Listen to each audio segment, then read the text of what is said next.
her midriff. Oh my God. Which apparently is normal. People that work out wear a fucking sports bra. But I'm like, just that though? See, you know what? I never used to be like that up until maybe like the last 2 years. Yeah, the last 2 years. And I just kind of got to this point where I was like, fuck it. Like, I don't like a tank top when I'm hot and sweaty and like working really hard. Like,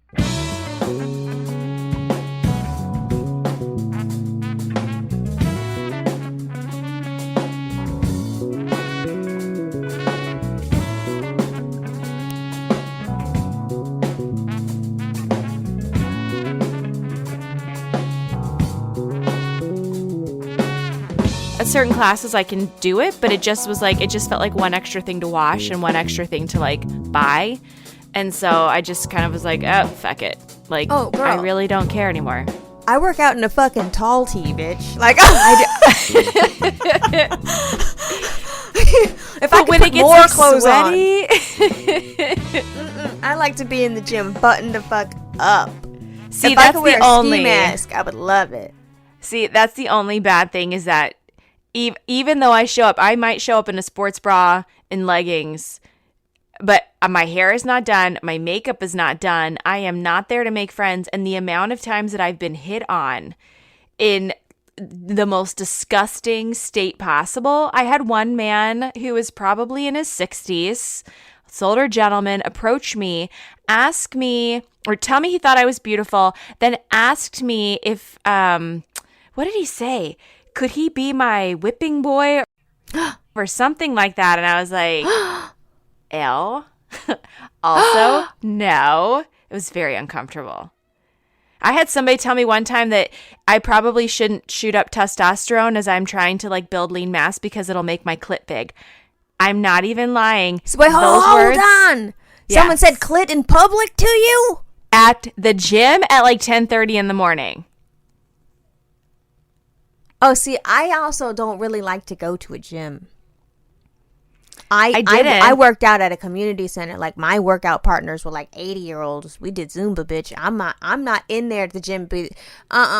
Mixing company and girls with the little outfits on and full on makeup and earrings and lipstick and shit.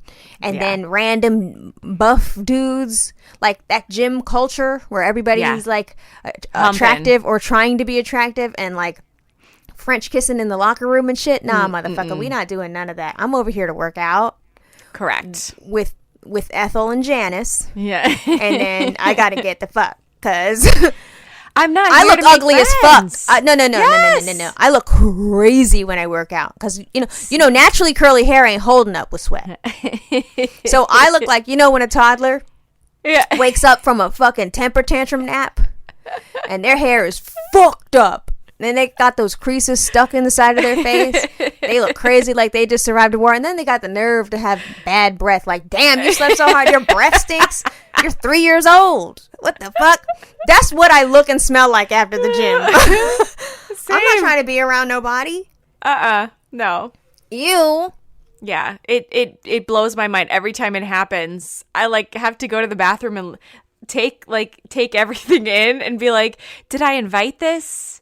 What was I doing that like made this man think that he needed to come up to me?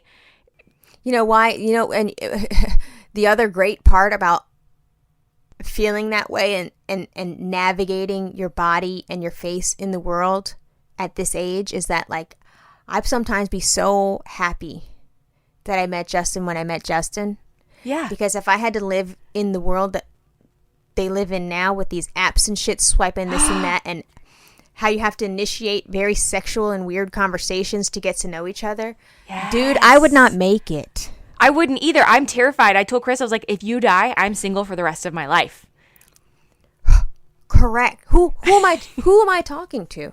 Right. Where am I going? Imagine too, a guy texts you back like one sentence and there's like no punctuation and a misplaced apostrophe. Like, I fucking hate you, sir, already. You haven't even said shit yet. I don't even know what you look like, but you can't fucking spell. A period goes there. And also, I sent you 9 well-crafted sentences. And you sent back, okay, sounds good. Smile.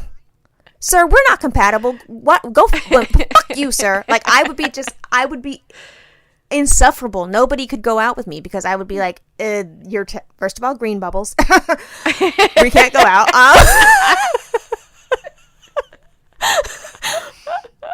Cool misplaced apostrophe. I hate you. I don't understand it. And I one time went to dinner. We went to Benihana with two girlfriends. One girlfriend who's not dating anybody, and one girlfriend who was on what they call the apps.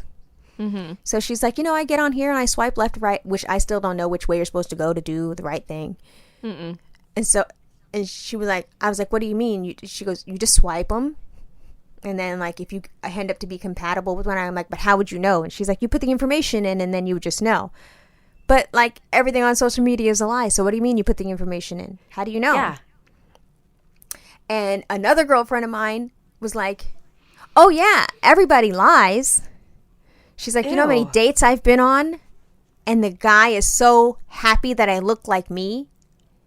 I'm like, what do you mean? He's like, nobody looks like them from their whatever profile on whatever the fuck those things are. Tinder. What a waste of time. But it's not if you're looking for love. Ugh. It just seems like a lot of work. And I don't know if that's because I have 3 children and a lot of stuff going on. But I have friends that have been divorced and they've found relationships and some of them are getting remarried. And I'm like, that wears me out for you. Wait. Divorced and found relationships from Tinder? I don't know where they found them. It's just general observation from social media. Like, oh, wow, they're dating and now they're engaged and married. But where do divorced people meet people? I have no clue.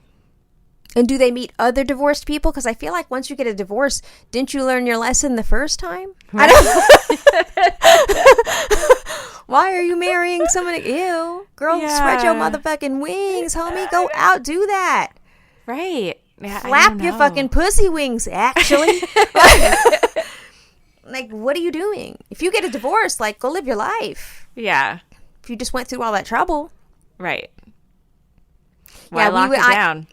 I wouldn't make it today just because apparently men don't have anything to talk about. They're really bad texters. Really bad. No, I've heard horror stories. Really bad texters. These days, there's no eating food. What? They be talking about meet me for a drink. They be talking about can we grab a coffee? First of all, bitch. Mm-mm. Which some, don't get me wrong, some people are like, yes, I would rather just get a drink because then I know if I'm uncomfortable, I can, just head out. Mm-hmm. But then, like, say you did meet for that drink and it went well and fine, you now have to take me to dinner, sir. Correct. I want a filet with béarnaise and mashed potatoes. Please and thank you. And you want to have some raw bar? Let's do raw bar. Oh my God, you're scaring me so bad because I have to have a filet and I'm going to need that potato. Yes. And then I want a glass of red. And we better get to chit-chatting, motherfucker. And throughout the course of the fucking meal where I'm chuckling at your fucking jokes and you're looking real good in the candlelight, I want to hear tines on a plate. I want to be crunching it up. Okay? I want appetizers. Uh-huh. I want it to where that motherfucker comes over here with that special thing that cleans the crumbs. Okay? Yes. Chris used to work in fine dining and he had one and he always had it in his pocket and I always wanted to steal it because I loved it so much. It's amazing. It has a name, I'm sure. It does. I don't know what, but I have one in my utensil drawer. Oh, you do? Just because she's adorable. I mean, you need the crumb snatcher. That's what I call it. Do you know what? There is a crumb vacuum, and it's like a little round, like puck, and you can like use it on your on your counters. It's a baby Roomba for the counter. Yes. Oh, I would really like that. Yeah, but imagine dating. Ugh. And you don't get a dinner. No. But Amanda, that's what they're doing these days. I bet Linda's been on a few dates where there was no dinner. Oh, I'll have to ask her. I mean, I don't know if old people roll that way, but youngish ones do. I bet young people do because they just don't want to spend the money. I understand that, but it's wrong. It's wrong. Especially, look, bitch. If I put this motherfucking outfit on, right, and my fucking left toe is bleeding, and my right shoe is filling with blood, okay? Because these are the sexiest shoes that my dumb ass could muster and manage. These here sitting shoes, I want to sit and eat the meal, bitch. Yeah. And also, we're not going to be fucking after it either. I hope you know, sir. Because you ate too much.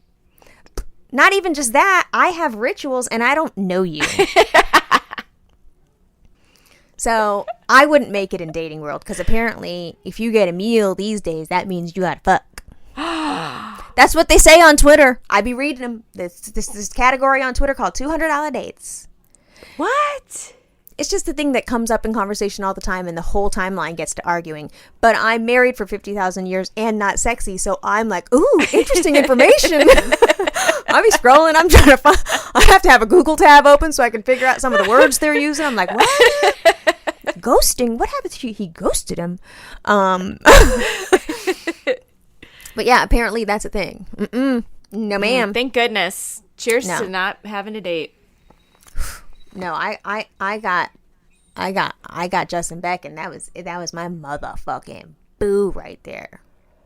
Yep. That was it. Like, we got together and it was over. This is my man. Yeah.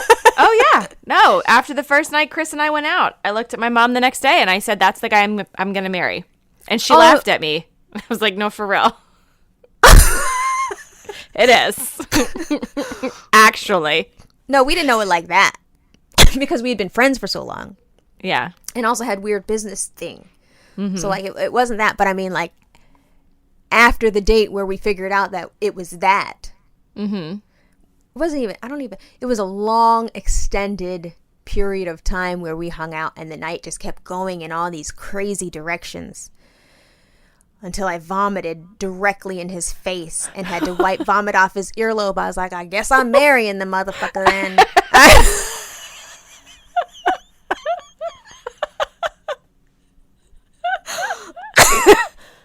But after that, after I threw up on him, yo, that's my fucking man.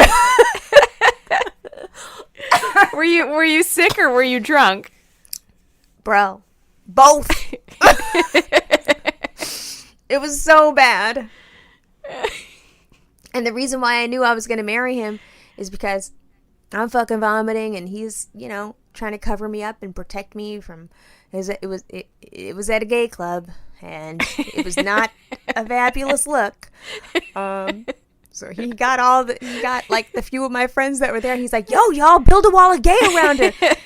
We can't let people see her like this." And I was like, I'm fucking sick as fuck. And I'm like, that was really sweet. That was really nice of you. So they like had the wall of gay around me until I got to outside the club. And then we ran around a corner to an alleyway. Those gays dissipated, honey. They were like, ooh, girl. Call us next week when you have your shit together. I definitely lost a few friends that night. He got around to the corner, and I had this Bob Marley. It had like weed leaves on it. It was a sarong that you would have at Venice Beach, like a cheap, shitty sarong. But like I was so attached to it because it had weed leaves on it. It was Bob Marley, and I really liked it. And like I'm a person that can't go from outside hot to inside cold. It like, stresses me out. So I wear sarongs and scarves and shit like that. I just have them on my person all the time because I wear them as a blanket in the place. Like that's just I got to be prepared. So the sarong happened to have caught all the vomit. Oh. So I'm outside not knowing this because I'm drunk and sick. I'm drunkish. So like we get outside and I'm like, oh my scarf. And he's like, nah, the scarf ain't salvageable. I was like, what do you mean? I was like, I've had that scarf for so many years. Like, we have to get the scarf. He's like, no, Melissa, there's no scarf. We'll go on eBay and find you a new one with weed leaves on it. I'm sure there are plenty. The scarf is over. What do you mean? Melissa, we caught your wall of vomit. Your projectile wall. It was like rainbow Snapchat. Just kept coming. He's like, we caught it, and that scarf is now, it belongs to the club. I was like, okay. So then he pulled up, and he had this big, huge Ford F-150 truck. Huge, with like that extended cab, like, and it had these demon black rims, and it was like super fucking loud. So he's playing the loudest fucking hardcore ever. But I'm vibing it, you know, I like that shit. He pulls up to a bodega, goes in that motherfucker, buys Tylenol, water, mints, Tylenol, water, mints, roses. I reek. I stink. A shoe is missing. There's a lot of problems. Like, I should not be dateable at this moment. He hops back in the truck, and he's like, here, drink this. Gives me the thing, and he goes, I'm going to make you feel really good right now. I was like, what? He's like, you want me to tell you one of the most disgusting tour stories ever? And he proceeds to tell the most disgusting tour story ever. And he's like, so that happened to me. So don't feel bad. I mean, sure, you fucking vomited on my fucking earlobe, but it's cool. Oh, that's so cute. How long had you guys been together at that point? We were not official boyfriend and girlfriend until that night. Oh, that's cute. Yeah. And then after that, it was an out of body experience. Because, you know, you go from we're hanging out, what is this? To now I have to marry him because I literally vomited in his ear. No. Just like how cool he was. That's, you know. Yeah. He was fucking trying to wake up next to me the next day after I did the most horrible thing anybody could do to him. So, like, that was my motherfucker right there. Yeah. Forever. That's cute. Oh.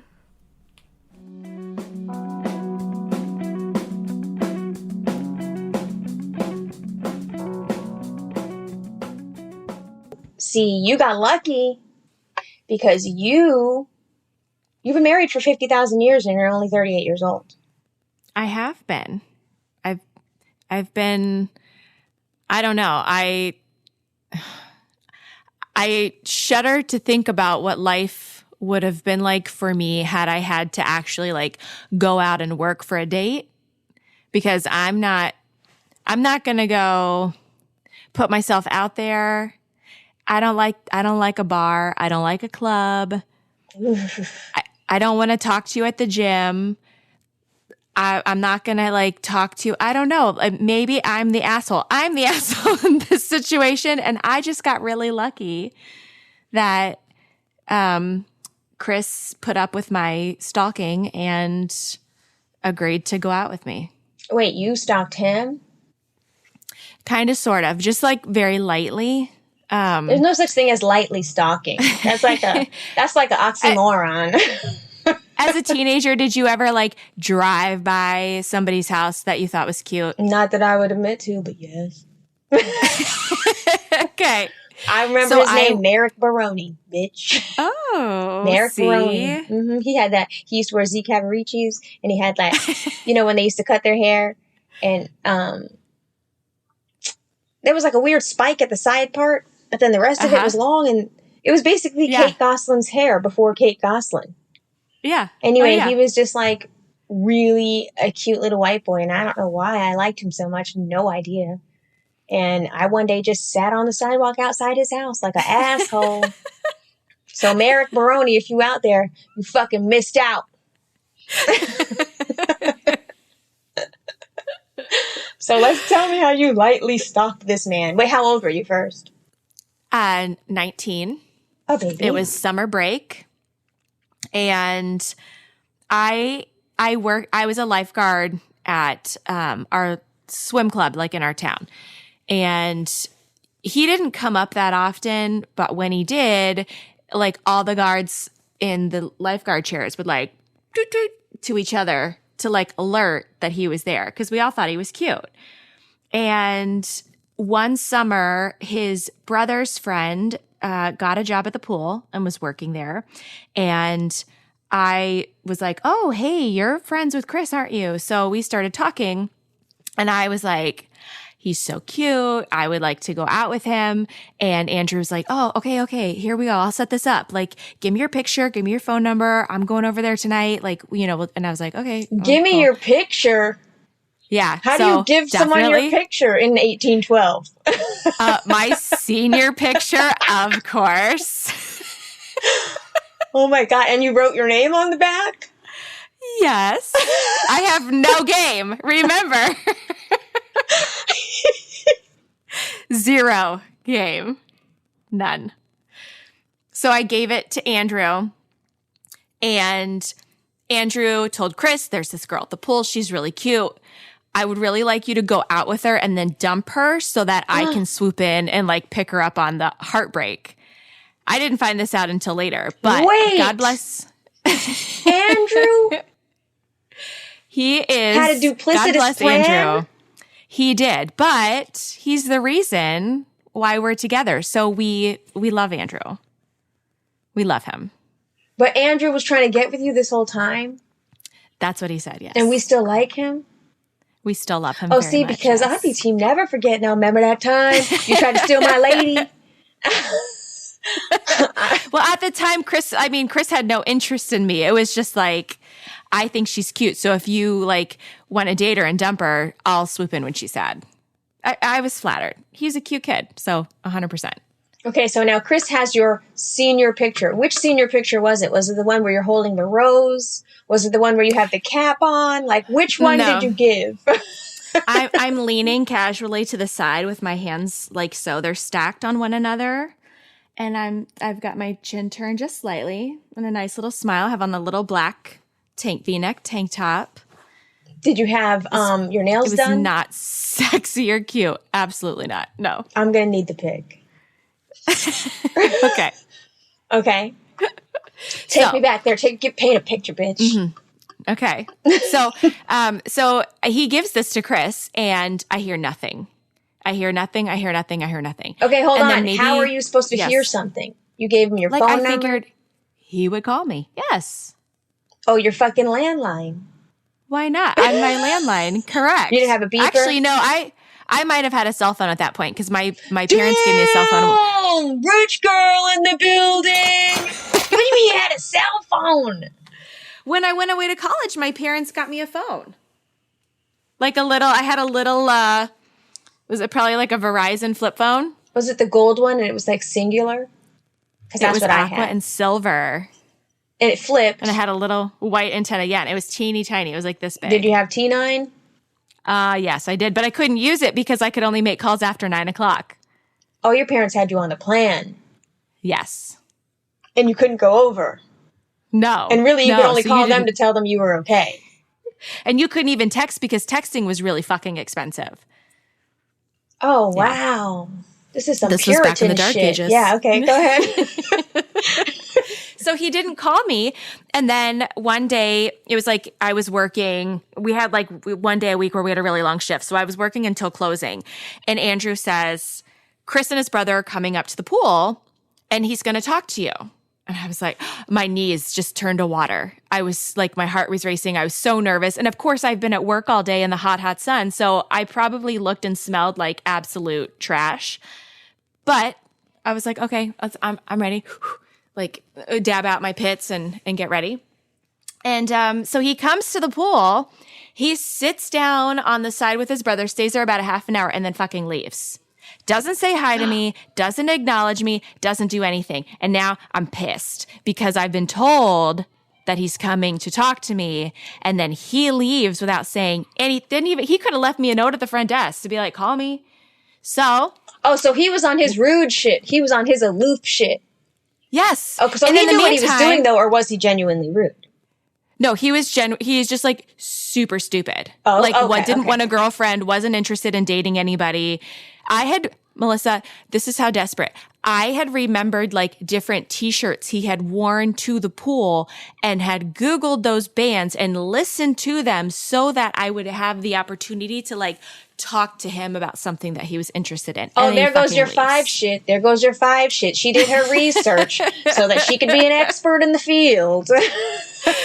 Ask Jeeves, who are the hippos? Hey, I noticed you were wearing that hippo shirt 17 days ago, and I just wanted to let you know, track 4 on their seminal album. Right? So I I'm on my break or whatever. I get out of the chair and I walk up to the front desk and we have a Rolodex of all the members. And so I'm like, and called him up. Because we were all going, it was like right before the 4th of July and there's this park and they were having like a big fireworks display. And so everybody was like going home quickly, getting a shower, coming back up, meeting at work. And then we were all going to drive together down to this park. And so I just was like, is Chris there, please? And his mom says, oh, he's in the shower. And I was like, okay, well, can you have him call Amanda at the pool? And so he called and I was like, we're going out. There's a bunch of us. We're going to go to the fireworks over at the park. You're welcome to come if you want to. So he ended up coming. Hold on. And Back up. You're a forward-ass bitch. You called his mom's house? Yes. And we're like, yeah, is Chris there? Yes. It's Amanda, the lady you didn't talk to at the pool. We're going to be at this place. Yes. You can try again, motherfucker. Please. Correct. Thank you. Yes. Yes. Like I because that was in your mind, that was your man already. Yes. Okay, Amanda. How dare you? I am like, I have like taken steps to like make something happen. And then I'm told you're coming up here to talk to me and then you leave. No, thank you. And well, wait, at that time, he didn't have a girlfriend, wasn't interested in a girlfriend, but maybe he was getting out of a relationship or something. Maybe it wasn't even about you. He was. No, he was. He had been dating this girl at work and it like went really sour. And so she like stole his big wig sweatshirt. He was really pissed about it. Like it was a whole thing. Oh, the controversy. And he was like, girls are terrible. I don't need a girlfriend. And how old is he at this time? Let's see. If I was 19, he was 20. Okay, so 2 babies. Okay, continue. Yeah. So now you all go to this park. Yes. So we go to the park. We miss the fireworks because we were all late getting there. And we leave and we get back to the pool because we'd all left our cars in the pool parking lot. And he says, do you want to come back to my house and watch a movie? And I was like, okay, yeah, sure. So we go back because he lives right over there as well. So we drive over to his house quickly. We go inside and his parents, like at their house, all of the bedrooms, like the kids' bedrooms are on one side of the house and they're all off of this like loft area at the time. And there was a TV there and a couch and all this stuff. So we sat down and we watched A Perfect Storm and he cried at the end of it. Oh my God. I don't even know this kid. He has mad game. He killed it. See, you think all of this was not planned. It was. I'm going to ignore her. Then I'm going to invite her back. I'm going to Netflix and chill her ass. And she don't even know what Netflix and chill is yet because it's not even invented. She's going to come back to the crib. It's probably for like Hollywood Video. So we watched this movie and then he was very like, he's super into cars. And at like in those early years when we first started dating, like he would buy these like dumb old shitty ass cars and then like put nice paint jobs on them. Like I could hear his exhaust inside my parents' house as he was like driving up the road to pick me up. So like this is his thing. At the time I had a Volkswagen Turbo and it was a stick shift. And he was, I tell him that I think the reason that he fell in love with me was the fact that I could drive a stick shift and I had a cool car. He says that's not the case, but I definitely gave him a little ride around the cul-de-sac in my Volkswagen and then sent him home. And then here's what it gets good. So I have to go to work the next day. So the next day, Andrew is at work and we're talking and he's like, listen, Chris listens to really good music. You can hold your commentary. You saw my face. Yes. I did. I knew it was, as I was like getting ready to form the sentence, I was Debatable, like, we're not debating about music. But he says if he invites you to a concert, say yes because you'll have a really good time. So I was like, okay, whatever. But so the next day at work, we had like the swimming and diving championships were being hosted at our club. So it was like not really a normal day. And there was a lot more downtime because we weren't having so many guards up in the chairs. And I was down at the tennis courts doing something. And one of the lifeguards comes running down and he was like, Chris is here. He has a mix CD for you. Please know that a mixtape or a mix CD, when CDs became a thing, were like a fucking love letter. He is so emo. Oh my God. Yes. So it was like full of like, so wait, this is within 24 hours? Within Yes. 24 hours of the He hangout, had this made motherfucker me- he ripped a CD. Yes. Handwritten, song title, artist in the line, like in the little liner notes. Ew, and this was in that era where like everybody was wearing that ugly white studded belt. Ugh. Yes. And that Hot Topic hair. Yes. Oh, I had that. I luckily surpassed all that. But anyway.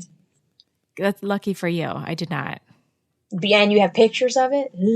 Probably. I had little baby gauges in my ears that my mom Ew. hated. Yeah. See, this is good though. This is good though, because if I would have met you then, I'd have been like, okay, corny.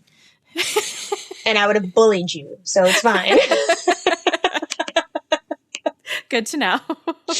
Yeah. That's why Justin and I get along so well, because we're fucking bullies. Oh, God. So okay. The mix CD, the mixtape was amazing. Yeah, the mixtape was amazing. He invited me then to a concert that was that Friday. And so we went to that, and that was kind of like the confirmation that like this was a thing and we would be like dating. And that was it was fun. just that quick. It was in 48 hours. It turned around 48 hours. I think we went out on a Saturday. We went to the concert by Friday, but I knew the night that I came home and I woke up the next morning, and I remember like standing, like my sister's room was on one side of the house and mine was here, and then there was like a foyer in the middle, and I was like, that's the guy that I'm going to marry. And I had a terrible track record with boyfriends. Like I would just get annoyed with a boyfriend in high school and be like, I'm done. I didn't have a ton of boyfriends. I was kind of like a serial monogamous, but like also didn't really have any kind of like sentimentality towards them, like once we were done. So of course me being like, this is it. And they were like, sure. Well, no, let's wait. Just give it like 6 months and she'll be done. So you've been with this man for 19 years and you knew 19 years ago. Like that doesn't happen. You found your person. I found my person. It was so crazy. And I would have had somebody told me that was even possible to like have that feeling and know, I would have been like, no, it's not possible. Wow. Yeah.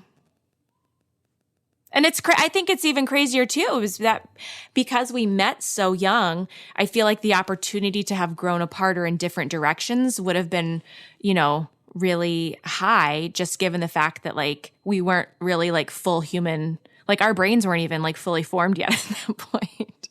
Right. But what ended up happening is your brains formed together. I guess. Yeah. I mean, it really is rare if you think about it. It's super rare. Motherfuckers just don't stay together. That's crazy. Right. Yeah. I know. Like you are living a Shorty and Mercy, basically.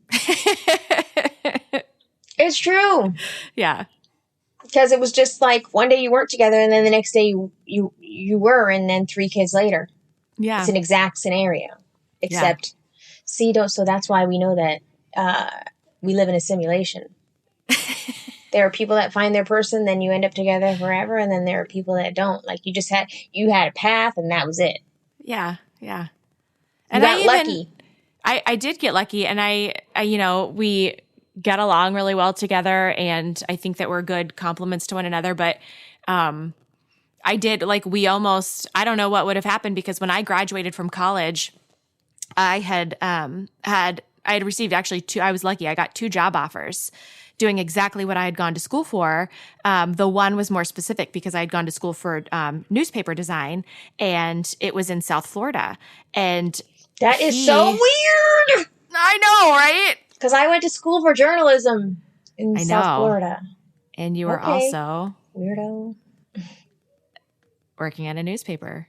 Yeah, it's fucking weird. Okay. It's really crazy.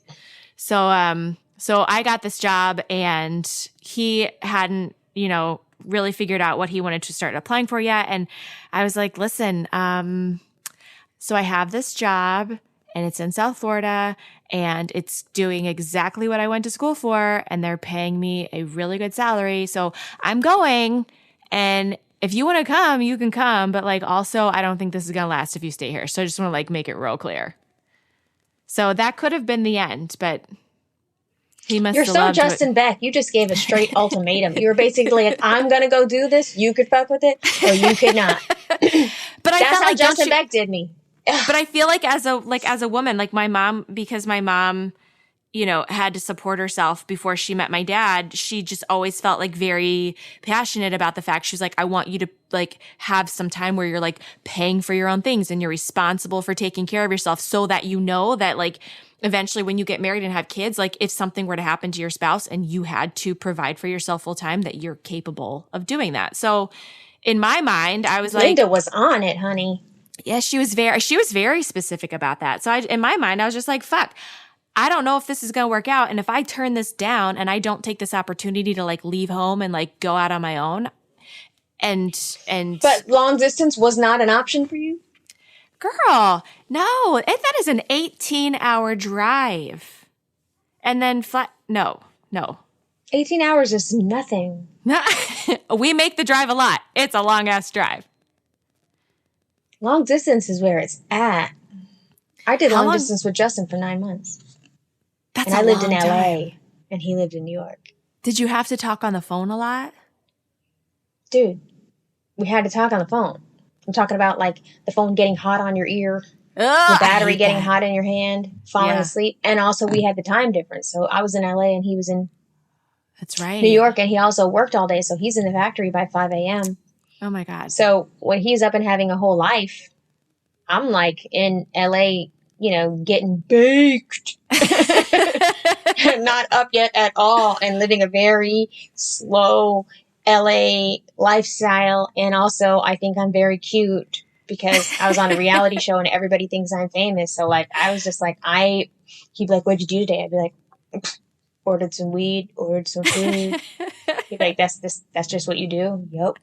Like I sucked. And I'd be like, what'd you do today? He'd be like, I drove a fucking forklift, and then I did this, and then I did that, and then I did this, and now I have to eat dinner and then take a shower real quick, and I guess we're going to have to talk on the phone. And he'd be exhausted, and I'd be like, okay, well, I'm about to get in the shower because it's Tuesday night at the Falcon, and the gay men are waiting for me, so. Yeah. It was really hard, but we did it. And then he amended me, and after about, 9 months, he couldn't take it anymore. He was like, look, I can't do long distance anymore. It's like really hard for me. I don't love it. Mm-hmm. And if we want to do this, he's like, obviously I can't move to LA. I have a whole business here. And also LA sucks. You guys are fucking herbs. Fuck you. He's like, you can come to Long Island or you cannot. So, and I was like, but I really like LA. And he was like, okay, so don't. And that's cool. Fine. He's like, but if you decide to, there's he's like, check your fucking email. It was a Hotmail at the time. Yeah. And he's like, there's a JetBlue ticket in there. And he was like, and there's also in a separate, he was like, he just was on it. He's like, also in a separate email, there's a confirmation number for a moving truck. Go pack your shit up and bring it here. But if you don't want to, you don't have to. And it's cool. It was nice knowing you. And I was like, you know what though? I totally understand where he's coming from. I was so stressed out. I was like, I'm going to lose this boyfriend. Oh my God, he was such a good boyfriend. We're just not going to go out anymore because he doesn't want to do. And like, it was long distance and he didn't have to do shit because he was like, fuck LA, I'm never coming there. So I was coming. I was shooting Girls Behaving Badly at the time. So Girls Behaving Badly. How often? Girls Behaving Badly would be on like, we would shoot for 2 weeks and then be off for 2 weeks. So it was cool. Yeah. So in the time that I was off for 2 weeks, I would just go to Long Island real quick and hang out. So like, I thought it was the perfect scenario. Like I could have done this forever. Mm-hmm. But he did not think it was the perfect scenario. He was like, nah, homie, this sucks. So that was that. And then I opened that little invoice and I called the trucking company. I was like, But how much time did you have to decide? We had the conversation in like a February, and I lived in New York by May that year. But also, it was also coming at a time where I was getting into like a weird emotional space with LA in general. Yeah, because LA is while it is a very easy and amazing and fun life if you have a great weed dealer and and you like your apartment. It's very cool in that sense, and the beach is nice and all that. But like, then there's that side where like you're going on auditions every week, and every week they're like, "Ooh, you almost got the job, but no, you did not get the job. Go fuck yourself." So like, it was just that constant rejection, and at the same time feeling like I'm only getting older, and here's this man, he's great. Like, who am I going to meet? Because you're not. I didn't feel like I was going to meet someone in LA. I'm a very specific weirdo fucking person, and I also have specificities, and motherfuckers ain't trying to do that. Like in LA, it's like people hang out and fuck and do whatever they do, and here I am talking about give me my dinner, and like I was just an odd bird. Yeah. And I found my odd bird. He just happened to be in New York. So how old were you? What's the math? 26, 27, okay. Something like that. So you were young. What's 2005 minus 1977? I hate math. I can't even. I'm too 2005 minus 1977 is how old I was. No, wait. We started dating in like 2000. We started officially dating in like 2003, late 2000. Whatever the fuck. It was 9 months of long distance. I don't know the fucking math, but it worked out. And yeah. He convinced me to move from an amazing apartment in West Hollywood to a cute little house in Merrick up the street from Dina Lohan, which was the draw. So, of course. Oh, we love Lohan. Oh, Justin Beck was like, "Dude, if you move to Long Island, I'll show you the fucking sickest shit." And I'm like, "Ooh, what?" And he's like, "Remember Joey Buttafuoco? Yeah. Remember Amy Fisher? I'll show you the house where she shot that lady in the face." And I'm like, "Fuck yeah, I'm moving there." Like, like it didn't take much. Was it hard coming out? Like, did you have friends already established, or were you just like, because he's working full time, so what, you come out here and you do what? Exactly. That was really hard. You were just like a kept woman. I was a childless housewife, bored AF, but also hating all his furniture. So that's how I sort of got into interior design. Cause like, he was like, I moved into his house. Yeah. And he's like, and he was cool. He's such at the end of the day, he's a big mush. He's like, I don't want you to think this is my house. This is our house. And I want you to, feel like we're building a thing together. And I was like, of course. And I was like, well, if we're building a thing together, we have to get rid of all these fucking brown couches. He's like, yo, that's Natuzzi leather. That's nice shit. And I was like, yeah, but it's ugly and it's cold to sit on. So I don't like it. And so we Natuzzi leather couch. Okay, but did you have the 3-seater, the 2-seater, the armchair, and the ottoman all around each other? A big Natuzzi family in a small room with a giant square table in the middle, so that anytime you went into the room, you had to shimmy around each piece of furniture. No. And then you had to put a blanket on the chair on the actual Natuzzi because it was just so freezing and you couldn't get comfortable. And it was like hard as fuck. So how long then were you guys together before you got married? Too long. Too long. I was getting pissed. Really? I was like, I fucking left LA and was a childless fucking housewife, and you got me living on Long Island, and my only friend is your mom and your business partner's little sister, and you want to sit up here and play house, motherfucker? I could have played house and fucking...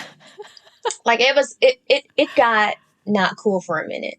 Yeah. We were happy, but it was also like, we kept having to go to his friends' weddings. Yeah. And his friends, at all his friends' weddings, like, so when you guys been together forever? When are you guys getting married? And then I would be like, why don't you ask that motherfucker that shit? And then from the rest, so then the night would be ruined after that. But did you guys ever, like, did you ever talk about it? Or it was just like, you were just waiting for him to initiate? Justin Beck, has no game and also is averse to change. So like I knew I was his person. Who's he gonna meet? Who is Justin Beck with this long pinky nail and this fucking hot sauce mustache? Who's he gonna find? Like I'm exactly his person. I'm his dream fucking lady. What the fuck are we doing? We have this house together. We've been renovating this house together. We do everything together. I listen to the obscure fucking bands you listen to. You fucking and he just wasn't trying to do that. And I was just like, what? Because I stopped going on, I stopped being on the pill. Like we were together for 2 years and I just stopped being on the pill. I was like, so you mean to tell me in your life plan, you see yourself possibly having a pregnant girlfriend? Like that's just not a Justin Beck thing to do. Justin Beck likes to do everything in order. It has to be, I fucking did this, then I did this, then I did this, then I found a girlfriend, then I married her, then a couple years later we had a kid. Like he has to do things in order. And I was like, this isn't falling in line. So I'm wondering, is it me? Are you like not sure about me? And he's like, no, I am. I just, I gotta feel ready. I'm like, well, when the fuck are you going to be ready? Because what you need to do is email me another JetBlue ticket, motherfucker, one way back to LA because I'm not doing this no more. Oh, no. Yeah. And he's like, no. And like, I remember for my 30th birthday, he took me to Turks and Caicos. I just knew we were getting engaged in Turks and Caicos for my 30th birthday. I just knew that we were because my 30th birthday was also 2 days from Valentine's Day. So I was like, oh, this is a special, he booked the trip. Yeah. We're going to go there. I'm going to come back engaged. It's going to be perfect. Bitch, we was in Turks and Caicos 4 days and none of that shit came up. It wasn't over. Everywhere we went, I was like, oh, he's going to get down on a knee. Ooh, he's going to get down on a knee. This is it. So I spent the whole trip thinking he was going to propose and this motherfucker did not. And I was like, oh my God. Does he want to get stabbed in the chest? How pissed were you on that flight back? Like, did you even talk to him on the way back? I had to keep it aside because I was like, maybe there was a surprise. Because, I've been known to just while out and be a giant cunt. And then there's a nice surprise. And then I got to look mean and stank and I got to start apologizing. So I was like, let me just keep it together. Maybe when I get home, there's going to be a giant. Oh, no. And then he proposed like 2 weeks later. But like, that was such a weird. Yeah. Wow. Mm-hmm. Wow. Yeah. So, but it worked out. And here we are, 9,000 kids later. And you don't have to swipe. Swipe it down. Swipe. Yeah, no swiping. Swipe or no swiping. I can't imagine swiping. I also can't imagine him swiping. Like, imagine your husband now trying to figure out how to use an app. No. He would do it wrong. What's your husband's profile going to say? Like, what's the quote that's going to be? Probably some shitty song lyric. No, Justin Beck's is going to be, go fuck yourself. Nobody has time for this shit. Like, now, did you ever have a time, because you guys were together for so long, did you ever have a time where it was you were going to break up? No, never. Oh, you never had an out? Never.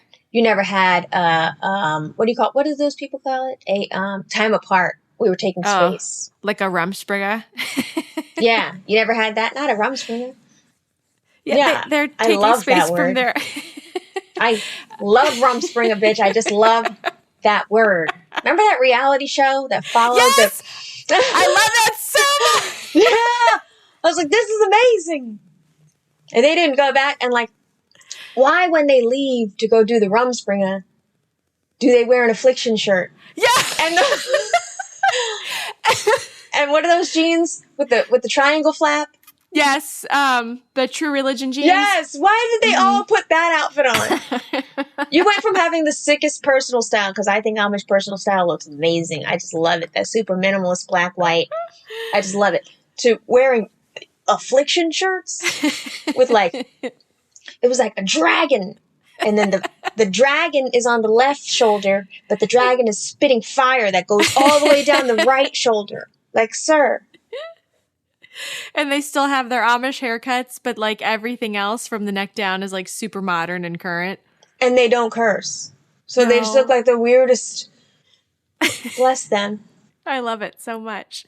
I love that show. What were we saying? Oh, did you ever have a break? No, we didn't. He's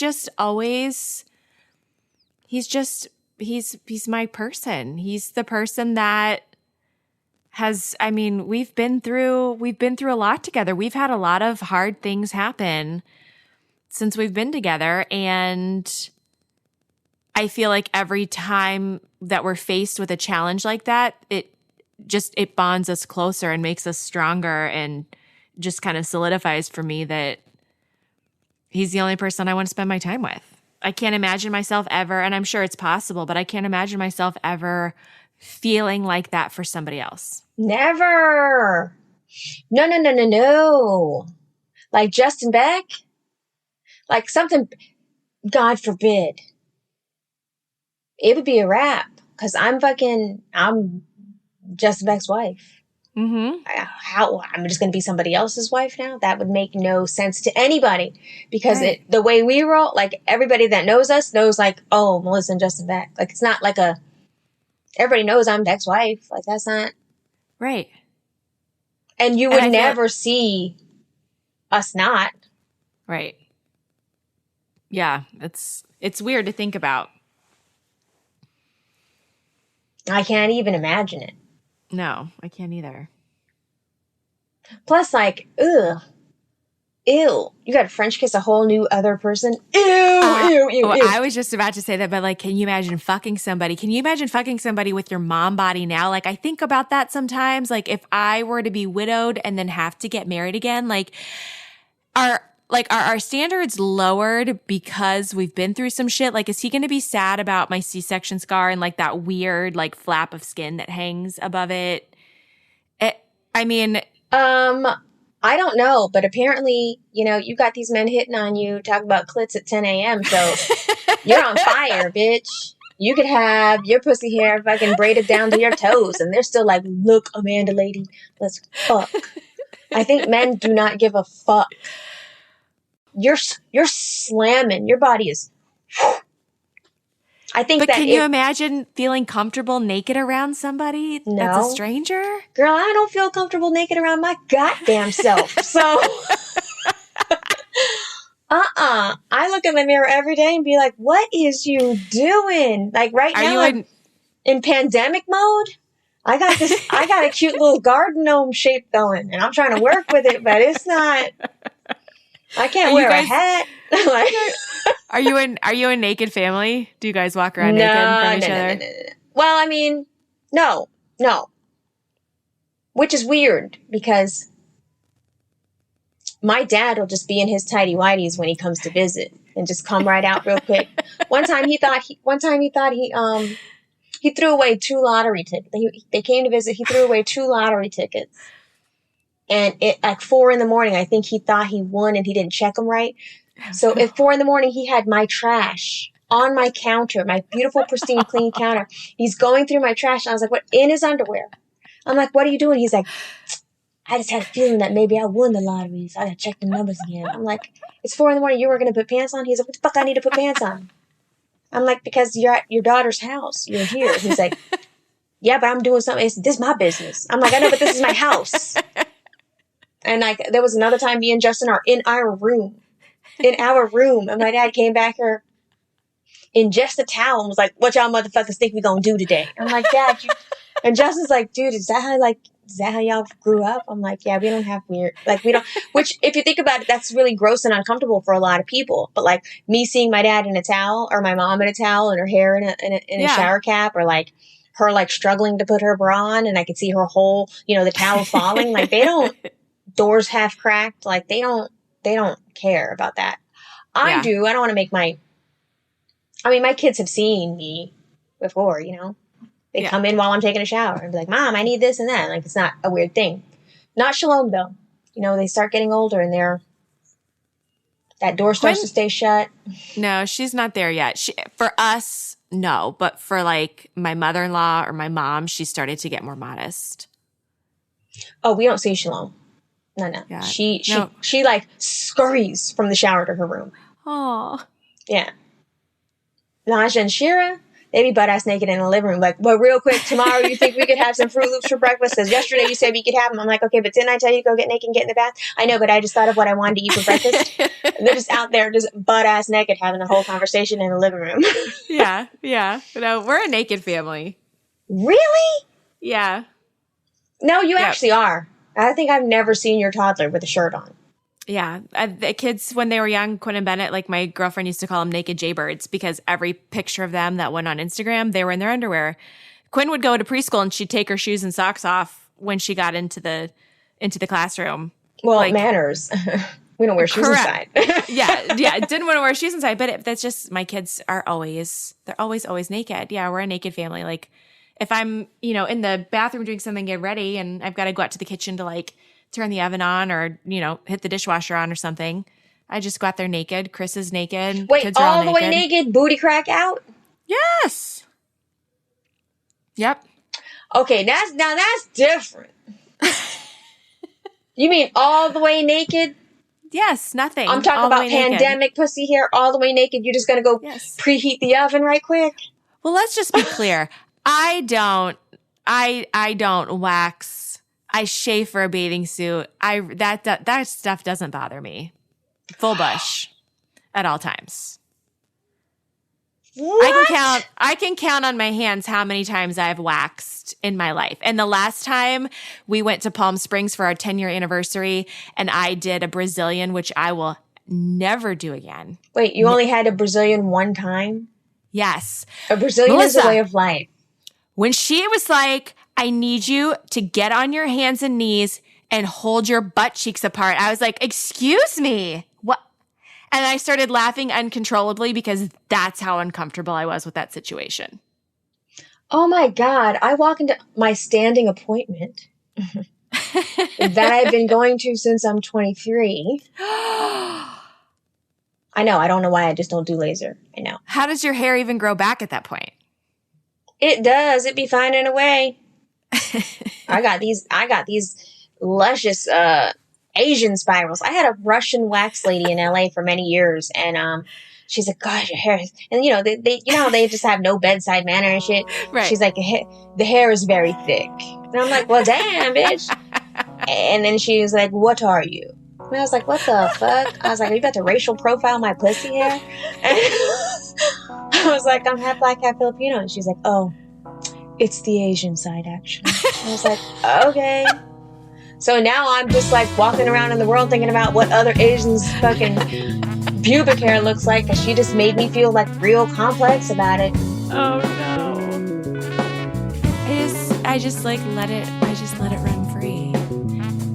Wow. Whew. Go be with your man. Okay. All right. I'll talk to you later. Bye. Thank you for listening. We'll be back next week with another episode. In the meantime, make sure you subscribe wherever you listen to podcasts. If you really fuck with us, you can leave a 5-star rating and a review, or not. You can find us on Instagram at imperfectstrangers_podcast, or on Twitter, or you can email us at bs.strangers@gmail.com. The music on the show is an original composition by Justin Beck of Glassjaw fame on that ass. Thank you again for listening.